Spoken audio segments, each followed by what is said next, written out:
ভোলা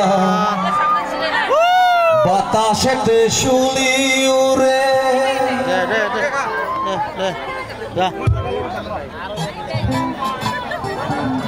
পাতা নিতে হাতেৰ শাখা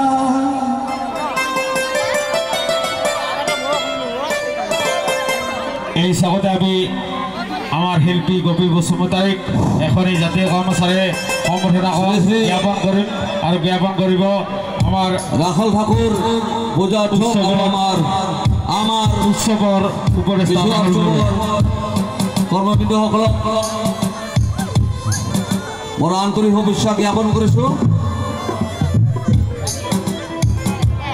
মোৰ ঘৰ খগৰপুৰ সকলোকে মা মহাৰাণী পূজা চাবা আমন্ত্ৰণ জনাইছো। হ'ব দে যাম।